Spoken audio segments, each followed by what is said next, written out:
नमस्कार. साक्षी financial services मध्ये आपलं स्वागत आहे. उद्यापासून नवरात्र उत्सवाला प्रारंभ होतोय. नवरात्र उत्सव, दसरा, दिवाळी या सणांची सध्या रेलचेल असणार आहे. या शुभ मुहूर्तावर आपलं स्वप्नातलं घर खरेदी करण्यासाठी तुम्ही देखील उत्सुक असाल. त्यासाठी काही गोष्टींची काळजी घेणं अत्यंत आवश्यक आहे. काही महत्वाच्या टिप्स मी तुम्हाला या अगोदर देखील सांगितल्यात, पण आता घर खरेदी करताना त्याची उजळणी करणं मला फार आवश्यक वाटतं. कारण या गोष्टी लक्षात ठेवल्या तर आणि तरच तुमची घर खरेदी सोपी होणार आहे. गृहकर्ज स्वस्तात, सहज आणि सुलभ उपलब्ध होणार आहे. गृहकर्ज घेण्यासाठी सर्वप्रथम स्वतःला ओळखा. आपण जर नोकरी करत असाल तर आपली सॅलरी ही बँकेतून होते की कॅश होते हे बघा. आपल्याकडे फॉर्म नंबर 16 आहे का हे देखील पहा. जर आपण व्यावसायिक असाल तर आपले मागील 3 वर्षाचे इन्कम टॅक्स रिटर्न्स वेळच्या वेळी फाईल केलेले आहेत का हे बघा.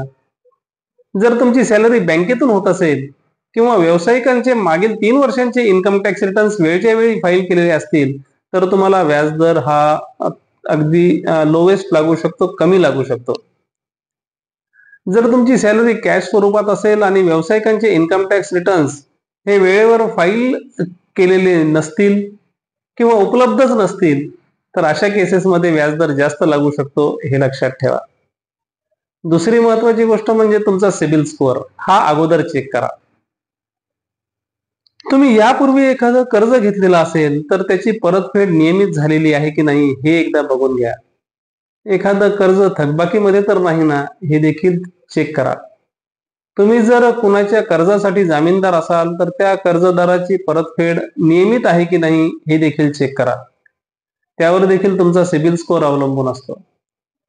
कमी व्याजदरात गृहकर्ज मिळावं असं वाटत असेल तर तुमचा सिबिल स्कोअर हा 780च्या वर असणं आवश्यक आहे. तुमचा सिबिल स्कोअर हा जसजसा कमी राहील तसतसा तुम्हाला व्याजदर जास्त लागू शकतो. तुमचा सिबिल स्कोअर जर 650 पेक्षा कमी असेल तर बँक तुमचं गृहकर्ज नाकारू देखील शकते. यापूर्वी तुम्ही एखादं कर्ज वन टाइम सेटल केलेलं असेल तर सहसा बँक कर्ज देत नाही, हे लक्षात असू द्या. तिसरी महत्वाची गोष्ट म्हणजे केवायसी तुम्ही अपडेट केलेले आहेत का. तुम्ही सध्या ज्या ठिकाणी राहता तो पत्ता तुमच्या आधार कार्डवरती तुम्ही अपडेट केलाय का. तुमचा मोबाईल नंबर हा तुमच्या आधार कार्डशी लिंक केलाय का. इतर कागदपत्रांवरील आणि आधार कार्डवरील तुमचं नाव मॅच होत आहे का हे देखील तपासून घ्या. तुमचं आधार कार्ड, पॅन कार्ड हे अपडेट नसेल तर तुमच्या गृहकर्जाला उशीर लागू शकतो. तुम्ही जे घर घेताय किंवा जो प्लॉट तुम्ही खरेदी करताय त्या मालमत्तेचे कागदपत्र अगोदर तपासून घ्या.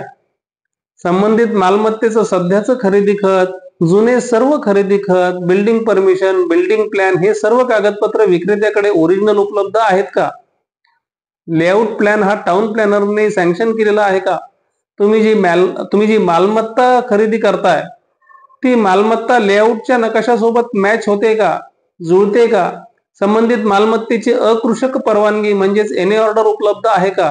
पीआर कार्डवरती विक्रेत्याचं नाव लागलेलं आहे का हे सर्व अगोदरच तपासून घ्या. एखाद्या वकिलाकडून हे सर्व पेपर्स चेक करून घ्या. त्यानं जर ग्रीन सिग्नल दिला तरच ती प्रॉपर्टी फायनल करा. तसंच जर तुम्ही बिल्डरच्या प्रोजेक्टमध्ये फ्लॅट किंवा रो हाऊस घेत असाल तर तो प्रोजेक्ट रेरा अप्रूव्ड आहे का हे पाहणं देखील महत्वाचं आहे. या सर्व गोष्टींचा व्यवस्थित विचार केला आणि सर्व पेपर्स प्रॉपर दिले तर तुमचं गृहकर्ज सहज आणि सुलभपणे सँक्शन होईल. लवकरात लवकर ते डिस्बर्स देखील होईल. त्यानंतर परतफेडीचा देखील आतापासूनच विचार करा. बँकेनं जर तुम्हाला 20 वर्षांसाठी परतफेडीची मुदत दिली असली तरी तुमच्या कर्जाच्या हप्त्यामध्ये दरवर्षी 10% वाढ करा. असं केलं तर 20 वर्षांसाठी घेतलेलं तुमचं गृहकर्ज साधारणपणे 8 ते 10 वर्षातच नील होईल. तुम्ही 8-10 वर्षातच कर्जमुक्त व्हाल. अशाच बारीक सारीक परंतु महत्वाच्या विषयांवर ते चर्चा करण्यासाठी साक्षी फायनान्शियल सर्व्हिसेसच्या ऑफिसला भेट द्या. हा व्हिडिओ आवडला असेल तर लाईक करा, भरपूर शेअर करा आणि आमचं चॅनल सबस्क्राईब करायला विसरू नका. धन्यवाद.